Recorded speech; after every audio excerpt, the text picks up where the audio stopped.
Good morning, you beautiful people. So we're loading pig food this morning, and I've been contemplating how to start this video because I actually want to make videos in the township, but I don't get there. But something interesting is happening. So we changed as far as we can to the bucket system. We've got loads of buckets full of food here, and those normally go into the dustbins. But this morning we were lucky. The people started, instead of placing food in the dustbins, they started placing food in the buckets. So we only have one dustbin full. Seems like we'll be only moving one dustbin next week, and then hopefully we'll move over and then, you know, not use dustbins anymore, only move the buckets. However, we've been thinking that we don't have enough food. I drove past this place. We've got some Lucina that came off here. Somebody cut Lucina, the leaves are still fresh, the pods are still fresh. So I'm having the guys quickly harvest all the leaves. We're gonna leave the sticks just because it's too much effort to move. And that leads me to my next question. So this is my next question. You know, once you start looking for biomass, it is everywhere. See all of that lying there. And I've been thinking of using the bucket systems in houses, asking people to put their yard waste into buckets. The reality is, if I did some effort and I had two guys fully employed constantly, I would be able to fill a truckload full of biomass every single day probably. But to turn that into money, where you can actually pay the people, pay for the car, and pay for whoever is driving it, that is the tricky question. The municipality gets paid to remove biomass, but the people mess that up with plastics and things like that, and hence the municipality doesn't want to dump that biomass on my farm. They go and dump it at the tip and burn it with the rest. So if there was a way for me to make the math make sense, to go and collect this every day and turn that into a profit, that would have been freaking awesome. Driving with imps, here's something nice to show. Nets for the net house coming up tomorrow. Hint hint, watch the next video. I'm driving past this land. This is almost exactly in the middle between him and Manette, I would say. Manette is over there next to that river there, and Imps is about 2 blocks that way. And so I'm driving past this land, and he says the lady wants to sell it. Already that Kambashu there, and so I'm thinking this would be nice for Lucas. They want 80,000 for it. I'm sure we can make them an offer, but this might be the place for Lucas. Speak to the municipality to see how the transfer works, because as far as I know, nobody gets a full title on these things, and you don't want the same situation where you buy the land and then at some stage the land gets taken away. There needs to be some sort of paper trail for a transfer of land here, but there's an option, so keeping my eye open. Okay, so this is our newest area in town where Imps wants to build the African smiles. I've explained to him that our aim is to add 500 smiles to the township before the end of the year. That averages out to be 2 a day, so that's quite a big project. I'm not sure whether we'll be able to do that. That is just one smile where he planted some spinach and things, and then a papaya on the back. And then let me just give you some perspective quickly. This is the house that he wants to move. He wants to move it from there to here. So all of this dirt you can then turn into food producing things.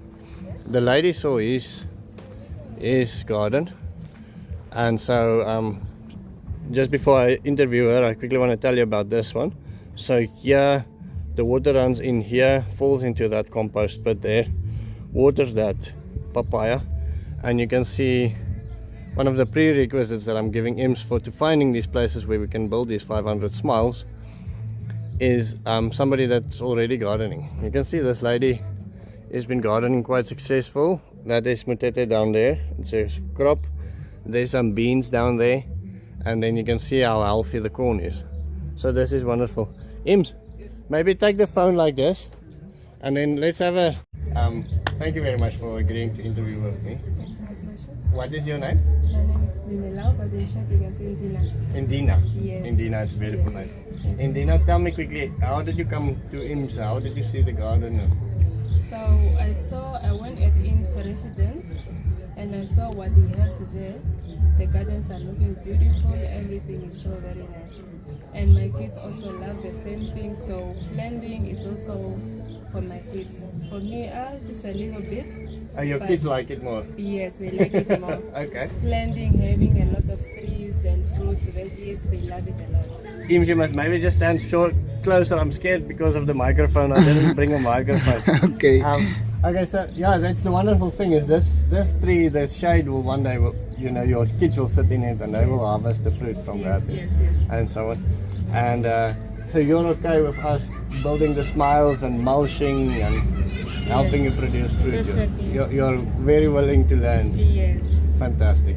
Listen, thank you so much for opening your yard to us. Thank you very much for interviewing me. I know we just arrived and yes, but you told me about it already, so I'm fine with it. Okay, okay. No, thank you so much. Lekker. Lekker. So Im said I can't come to his house right now. His wife's not there, so we're not gonna do that video. Quickly want to show you what these rivers look like. This is something the Kumbasha Institute really struggle with, is all the plastics and the rubbish and everything lies in the rivers.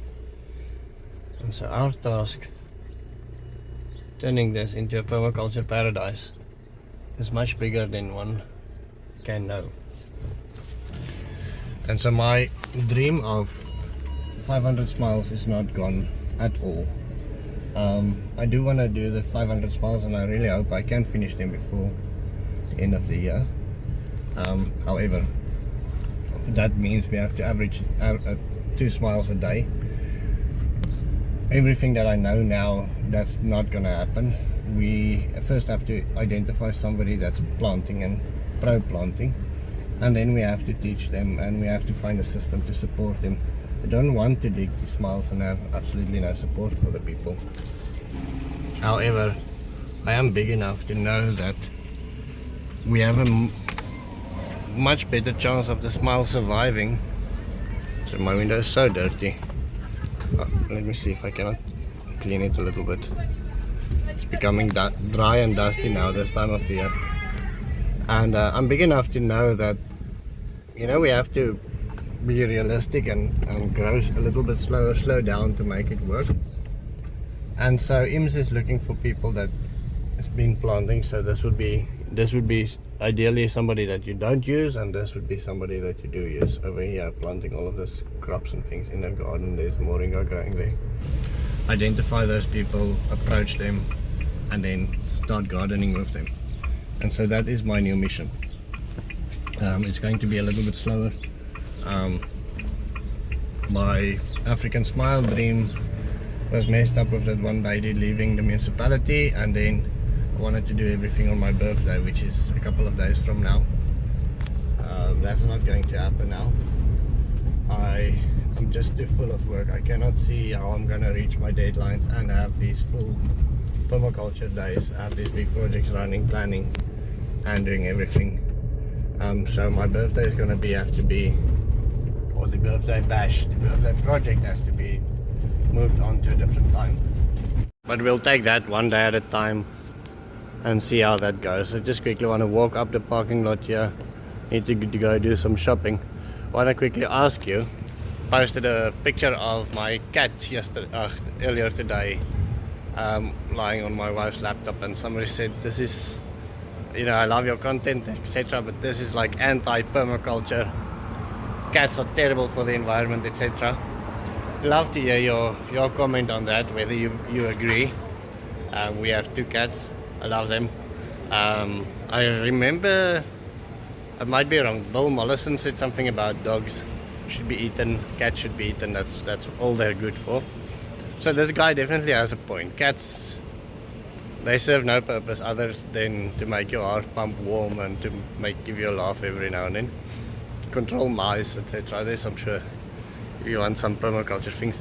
But I'd love to hear your opinion on cats specifically cats, not dogs necessarily, specifically cats versus permaculture, and whether they've got a role to fit in or whether we should eat them and get rid of them. Just came home and this is the view that's greeting me. Brendo is fatter than she's been in a long time, so she's so fat I'm wondering whether she's pregnant. Lily, silly Billy, lying there. There's a little bit of a cactus garden going on there. The sheepses with all their babies are lying there. Sun is about to set, and so it's becoming peaceful. And over here, moringa trees have exploded this year. See how big they are. It's pumpkins. We've harvested quite a bit of pumpkins out of this patch. I think there's one big one still lying here. There's lots of small ones coming up still. Let me show you what we have. There you go. There's one lying there. And so, see the Lucina there. Lucina, I think, is going to become a more and more important food source for us. So on top of owning a cat, I also use AI more and more on a daily basis, and I know it's bad for the environment, but I don't think I'm going to be the one that's going to be able to stop it. But so I use Gemini.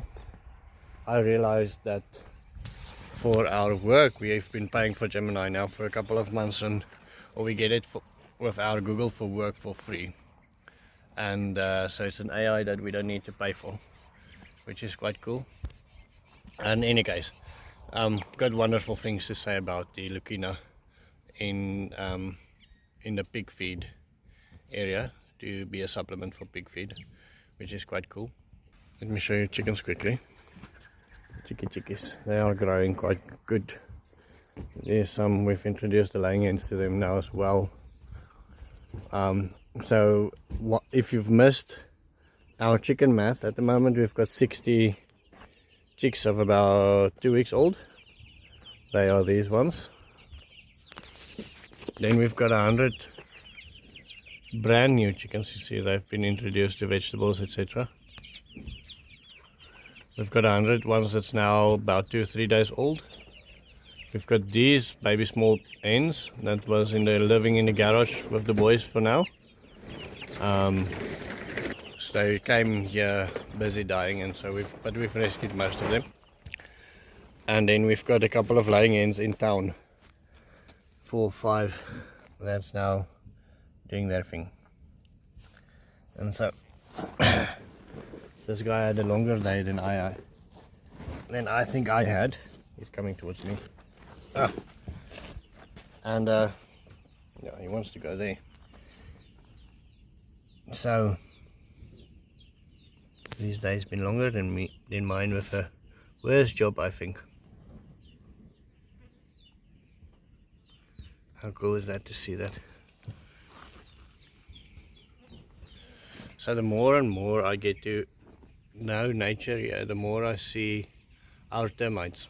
I know it's from we have got a saying, from the ox to the jacket. It's from the ox to the jacket, completely different subject. But looking at that guy, thinking about his ecological role, made me think about the termites. Termites being the earthworms in dry climates. So we have to obviously control them because they like to eat. Unlike termites, unlike earthworms, they also eat living trees. So we have to control them a little bit, but we definitely are grateful that they are here, and we're not planning to get rid of them. Donkey. So I think donkey has probably got a worse effect on the ecology than a cat. Also not gonna eat him yet. Huh? How's life? Anyway guys, that's gonna be the end of my story. I'll see you tomorrow, and have a wonderful day.